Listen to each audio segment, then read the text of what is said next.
25 नवंबर को विधायक दल का नेता चुना जाएगा, ऐसी जानकारी मिल रही है। सूत्र बता रहे हैं कि 26 नवंबर को महाराष्ट्र में शपथ ग्रहण भी हो जाएगा, यानी इसका मतलब स्क्रिप्ट पूरी लिखी जा चुकी थी, सब कुछ पहले से तय था। और जिस तरह के अब ये रुझान हम देख रहे हैं जो लगभग ये स्पष्ट करता है कि क्या स्थिति है, उसके बाद अब 26 नवंबर को महाराष्ट्र में शपथ ग्रहण होगा, यानी मुख्यमंत्री कौन होगा इस पर जल्द फैसला। और एक और अपडेट इससे जुड़ी, एकनाथ शिंदे के बेटे श्रीकांत शिंदे ने बड़ा बयान दिया। एकनाथ शिंदे की अगुवाई में चुनाव जीता, उन्होंने कहा यानी हर दल की तरफ से फील्डिंग शुरू कर दी गई है। और श्रीकांत शिंदे ने, एकनाथ शिंदे जो महाराष्ट्र के मुख्यमंत्री हैं, उनके तारीफ में ये कहते हुए कि उनके चेहरे में, उनके नेतृत्व में, उनकी अगुवाई में ये बड़ी जीत मिली है। क्या कुछ कहा, एक बार सुनवाते हैं।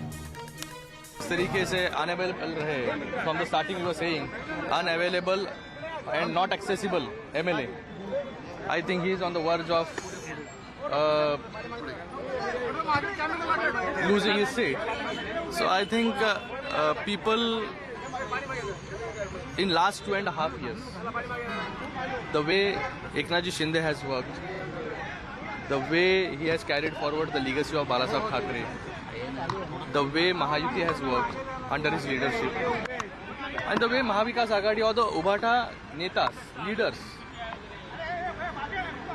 जो सिर्फ गाली गलोच और आलोचना, उसके सिवा उनको 2.5 साल में कुछ जमा नहीं करने के लिए, उसमें से एक नाम था आदित्य ठाकरे का भी। लोगों ने उनको उनकी जगह जो है ये दिखाने का काम इस इलेक्शन में किया है। और इस बीच एक और बड़ी जानकारी आपको हम दे दें कि जेडीयू नेता केसी त्यागी ने बयान दिया है, नाकामी का ठीकरा ईवीएम पर फोड़ना ठीक नहीं है, क्योंकि एक के बाद एक लगातार ईवीएम को लेकर अब प्रश्न कांग्रेस की तरफ से, उनके सहयोगी दलों की तरफ से उठाए जाने लगे थे महाराष्ट्र चुनाव के नतीजों के बाद। तो विपक्ष ने ईवीएम पर सवाल उठाए थे, जिसे लेकर केसी त्यागी ने यह बयान दिया। अपनी नाकामियों का ठीकरा गरीब और बेबस ईवीएम पर थोपना ठीक नहीं। झारखंड में ईवीएम ने एनडीए के साथ बेईमानी की है, इसका मतलब यही निकलता। तो फिलहाल नाकामी का ठीकरा ईवीएम पर फोड़ना ठीक नहीं, केसी त्यागी ये कह रहे हैं। और सबसे बड़ी बात यह है कि उन तमाम चुनावों में जो अब तक रही हैं, जिसमें विपक्ष को हार का सामना करना पड़ा, फिर चाहे अखिलेश यादव हो या तमाम और विपक्ष के नेता, उन सबका यही कहना है कि ईवीएम में गड़बड़ी है और इसलिए रिकाउंटिंग की बात तक की जा रही थी। हमारे साथ वरिष्ठ पत्रकार संजीव श्रीवास्तव जुड़ गए हैं। संजीव जी, ईवीएम पर ठीकरा फोड़ना, क्या आपको लगता है कि ये अभी वाकई सही वक्त है, सही समय है? और ये फिर ये कह लें कि भाई आपने प्रॉपर तैयारी नहीं की, अब किसी को तो जिम्मेदार ठहराना है, तो ईवीएम बेचारी सबसे आसान हो गई।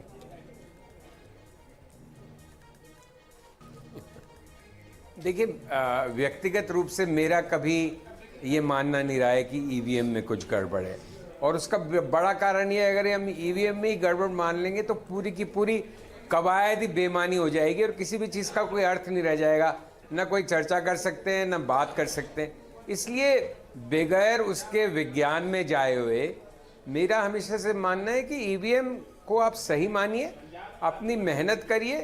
हो सकता है इक्का दुक्का जगह, जैसे पुराने ज़माने में जब बैलेट पेपर पड़ता था तब भी ऊंच नीच हो जाती थी, कुछ जगह हो सकता है ईवीएम से भी हो सकती हो, लेकिन मैं बाय एंड लार्ज ईवीएम को क्लीन मशीन्स मानता हूँ।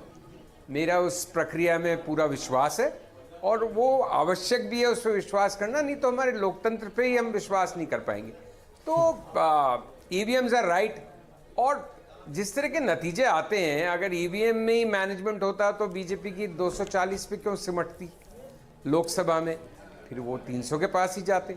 और अगर ईवीएम्स में गड़बड़ होती तो इतने सारे चुनाव विपक्ष कैसे जीतता। अब विपक्ष कहती है कि साहब वो सिलेक्टिवली करते हैं कि जिससे उसकी विश्वसनीयता भी बनी रहे ईवीएम्स की, और जिस तरह से बीजेपी चाहे उस तरह से लेकिन ये तो हल्का भी करता है ना संजीव जी, ये तो हल्का करता है विपक्ष को भी। अगर आप विपक्ष में बैठे हैं, और ऐसा तो है नहीं कि आप कभी पक्ष में नहीं थे। भूपेंद्र यादव कांग्रेस से मेरे साथ है, राधिका खेड़ा बीजेपी से हमारे साथ जुड़ गए हैं, दोनों का स्वागत है। भूपेश यादव, भूपेश जी, सबसे बड़ी बात यह है कि सिर्फ एक ईवीएम पर ही ठीकरा फोड़ना बाकी रह जाता है विपक्ष के पास? क्या विपक्ष ये नहीं कह सकता कि हम आत्ममंथन करेंगे, चलिए देख लेते हैं हमारी स्ट्रेटेजी में क्या कमी रह गई? आपको नहीं लगता ये इतना हल्का कर चुका है विपक्ष को, इसलिए जनता भी इसे भाप रही है?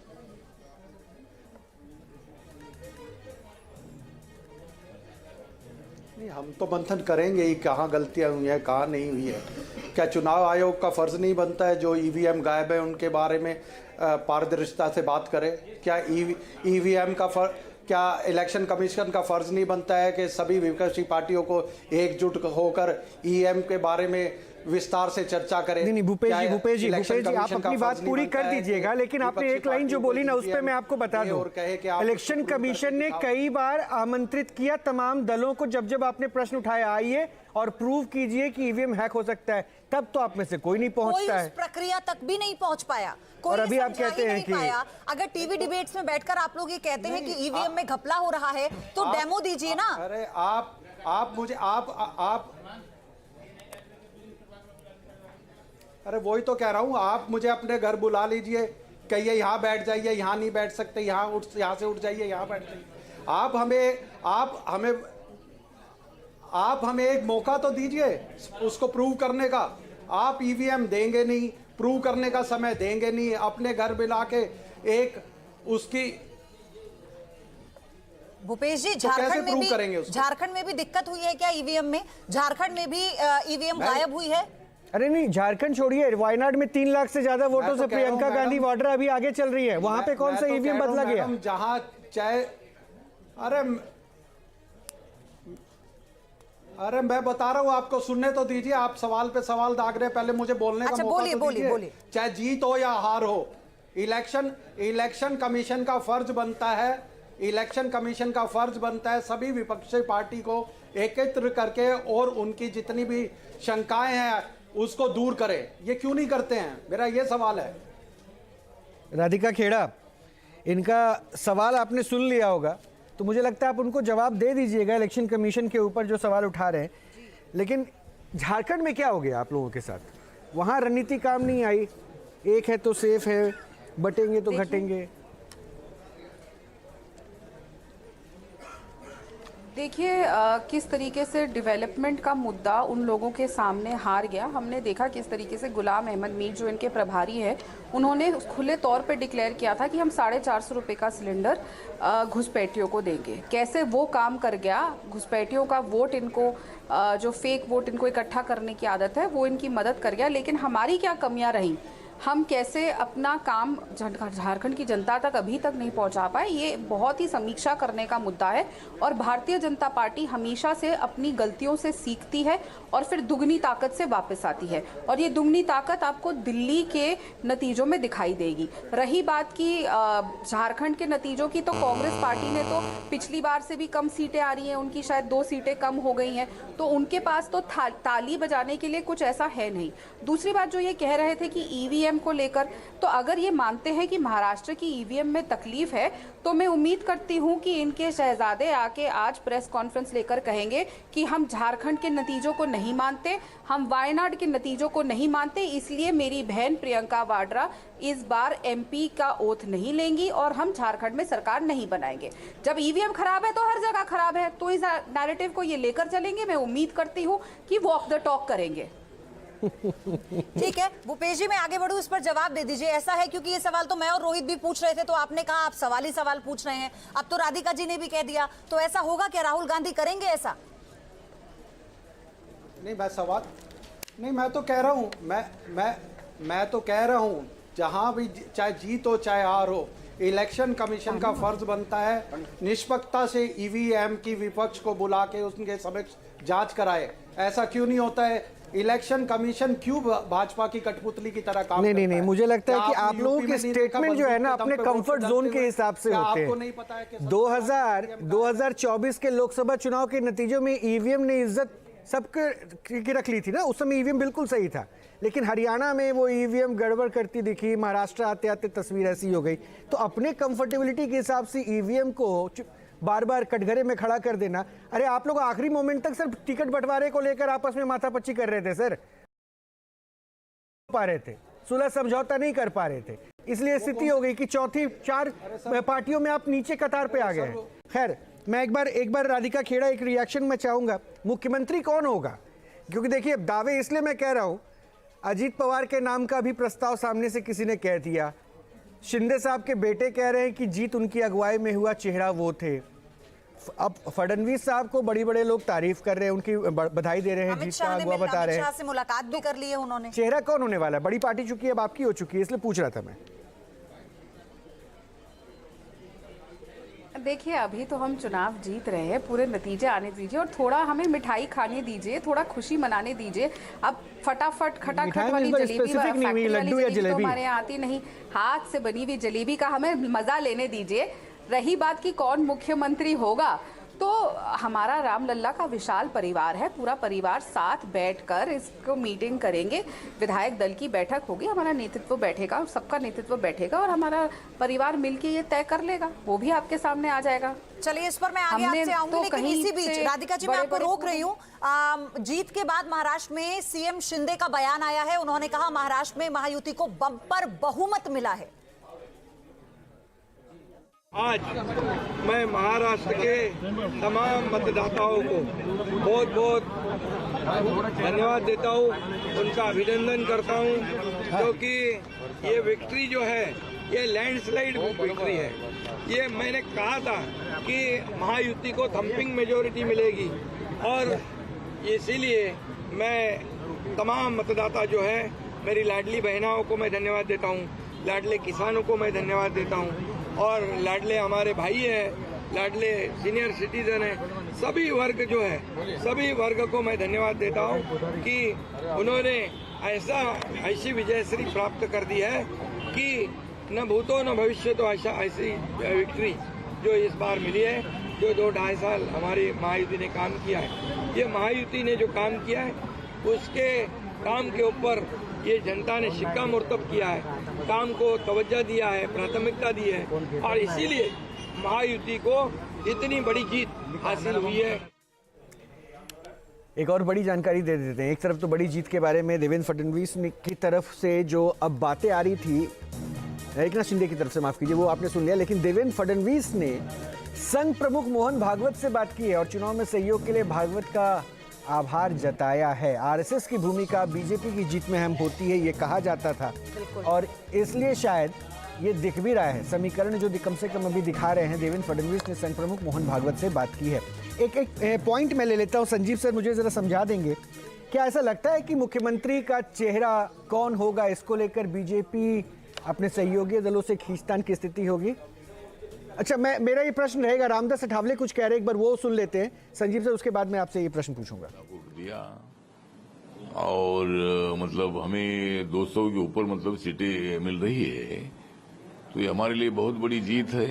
महाराष्ट्र की जनता का मैं आभार व्यक्त करता हूँ, सभी जाति धर्म के लोगों का मैं आभार व्यक्त करता हूँ और उन्होंने बहुत बड़ी जीत हमें दी है और उसका कारण ये है कि नरेंद्र मोदी जी की विकास की भूमिका, नरेंद्र मोदी जी के सबका साथ सबका विकास की भूमिका और महाराष्ट्र सरकार ने 2.5 सालों में लिए हुए निर्णय, और उसमें अनेक निर्णय तो अच्छे थे ही थे, लेकिन लाडली बहना का निर्णय बहुत ही क्रांतिकारक था।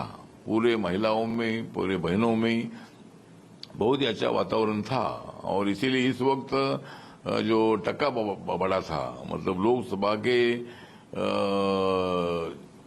चुनाव के कंपैरिजन में, मतलब विधानसभा में 65.39% वोटिंग हुआ था और इसीलिए उसका फायदा जरूर हमको होगा, ऐसा हमारा पूरा विश्वास था।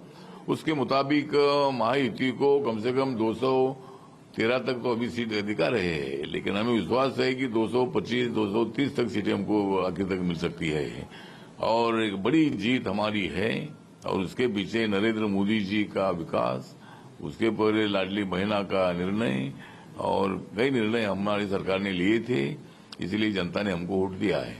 सर, ये फैसला जो है कहीं ना कहीं संजय राउत को और कांग्रेस के भी कुछ लोगों को, तो संजीव जी हमारे साथ बने हुए हैं। संजीव जी, जिस बात का जिक्र रोहित कर रहे थे कि अब मुख्यमंत्री चेहरे को लेकर, क्योंकि जो अब नतीजे हम देख रहे हैं थोड़ी देर में पूरी तरह से ऑफिशियल हो जाएंगे, यानी स्क्रिप्ट पहले से तैयार थी और जहां तक बात देवेंद्र फडणवीस की है वो क्योंकि चर्चा में बने हैं सुबह से जब से रुझान आने शुरू हुए थे, यानी अब वो कॉम्प्रोमाइज ना तो खुद करेंगे और ना बीजेपी चाहेगी कि किसी और या सहयोगी दल का नेता मुख्यमंत्री बने। तो अभी फाइनल टैली इस समय के रुझानों के मुताबिक बीजेपी के कितनी सीट्स आ रही हैं? 126 दिख रहा है अभी तक। मेरे ख्याल से इसमें कोई प्रश्न ही नहीं उठना चाहिए अब कि इतनी सीट्स के साथ बीजेपी अपना मुख्यमंत्री बनाएगी, नंबर 1। क्योंकि हाफ वे मार्क तक तो करीब करीब वो 10% ही शॉर्ट है, अकेले ही पहुंच रही है बीजेपी पार्टी। Exactly. तो उसका दावा बिल्कुल जायज है और वो ठोक के अपना दावा पेश करेगी। और शिंदे साहब के नेतृत्व में बहुत अच्छी परफॉर्मेंस रही है, लेकिन लाडली बहना जो स्कीम है वो बुनियादी रूप से बीजेपी की स्कीम थी, वो महायुति सरकार से इंप्लीमेंट करवाई गई। यहाँ शिंदे लोकप्रिय हुए चुनाव के रनअप में, इसमें कोई शक नहीं है, लेकिन इस गणित के साथ, इस संख्या गणित के साथ अब एकनाथ शिंदे भी इस स्थिति में नहीं है।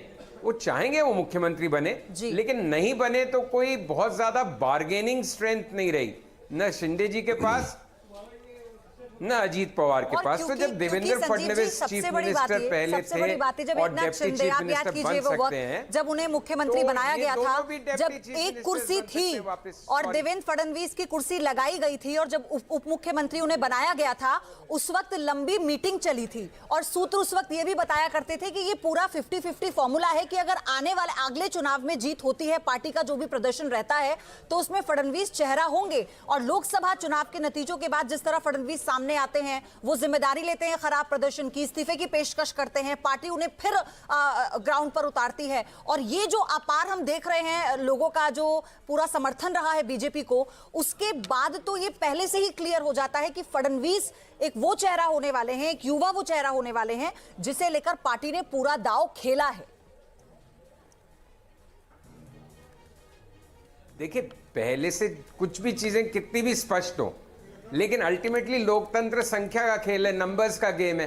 अब जब 125 सीट बीजेपी अकेले ला रही है, तो वो जो पहले से जो कुछ भी स्पष्ट था, चलिए वो और स्पष्ट हो गया कि अब बीजेपी क्यों सैक्रिफाइस करेगी किसी के लिए। ना उसको किसी और की सरकार तोड़ के किसी को लाना है कि कोई प्रलोभन की बात हो, कोई लेन देन की बात हो कि आपको ये कुर्सी देंगे हम।